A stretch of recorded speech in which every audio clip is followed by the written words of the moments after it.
স্বরাষ্ট্র উপদেষ্টা lieutenant general Mohammad Jahangir Alam Chowdhury দেশের দক্ষিণ পশ্চিমাঞ্চলের সুন্দরবন সংলগ্ন জল সীমান্তের সার্বিক সুরক্ষা নিশ্চিতকল্পে বয়েসিং ভাসমান বিওপি উদ্বোধন করেছেন। শনিবার সকালে বিজিবির রিভারাইন বর্ডার গার্ড কোম্পানির দায়িত্বপূর্ণ সাতক্ষীরার শ্যামনগর উপজেলার সুন্দরবন সংলগ্ন বাংলাদেশ ভারত জল সীমান্তবর্তী রায়মঙ্গল নদী ও বয়েসিং খালের মুখে বয়েসিং ভাসমান বিওপি উদ্বোধন করা হয়।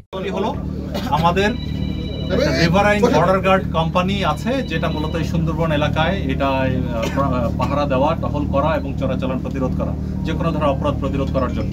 তো এটাতে আপনার একটি স্থল বিওপি ছিল, একটি কৈখালী বিওপি, আর এরকম ভাসমান দুটি বিওপি ছিল, কাচিকাটা বিওপি, 18 বেকি বিওপি।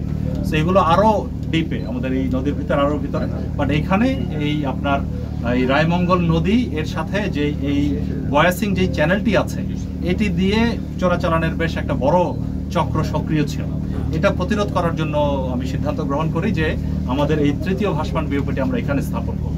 তো সেটা আমাদের দেশেই তৈরি, আমাদের এটা নারায়ণগঞ্জ ডকইয়ার্ডে তৈরি করে আমরা এটা, আপনারা দেখেছেন, সুন্দরভাবে করা হয়েছে এবং এইটা আমরা এখানে স্থাপন করে কার্যক্রম শুরু করেছি, যেটা আজকে মাননীয় স্বরাষ্ট্র মহোদয় উদ্বোধন করলেন। আমরা এর মাধ্যমে এই এলাকায় চোরাচালান আরো প্রতিহত সুন্দরভাবে, অপরাধ এবং চোরাচালান আরো সুন্দরভাবে প্রতিহত করার আশা রাখি। বাংলাদেশ ভারতে প্রায় 4156 কিলোমিটার সীমান্তের মধ্যে 180 কিলোমিটার নদীমাতৃক, যার মধ্যে 79 কিলোমিটার এলাকা সুন্দরবনের অন্তর্গত।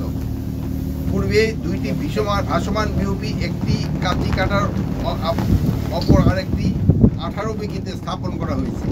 সেই ধারাবাহিকতায় এই বয়েসিং তৃতীয় ভাসমান বিওপি হিসাবে আজ উদ্বোধন করা হলো। সীমান্ত কার্যকর জলভিত্তিক নজরদারি নিশ্চিত করতে বিজিবির অধীনে একটি বিশেষ রিভারাইন বর্ডার গার্ড ব্যাটালিয়ন গঠনের কার্যক্রম প্রক্রিয়াধীন রয়েছে, যা ভবিষ্যতে সীমান্ত ব্যবস্থাপনায় যুগান্তকারী ভূমিকা রাখবে। বয়েসিং ভাসমান বিওপি শুধুমাত্র একটি স্থাপনা নয়, এটি একটি কৌশলগত নিরাপত্তা পদক্ষেপ, যা সীমান্ত এলাকায় শান্তি, স্থিতিশীলতা, জননিরাপত্তা নিশ্চিতের লক্ষ্যে বিজিবির অঙ্গীকারের প্রতিফলন। এই উদ্যোগ সীমান্তে নতুন নিরাপত্তা সংস্কৃতি প্রতিষ্ঠার পথে অগ্রণী ভূমিকা রাখবে এবং কার্যকর বর্ডার ম্যানেজমেন্ট সহায়তা হবে। মুজাফফর রহমানের পাঠানো তথ্য ও ভিডিও চিত্রে ডেস্ক রিপোর্ট।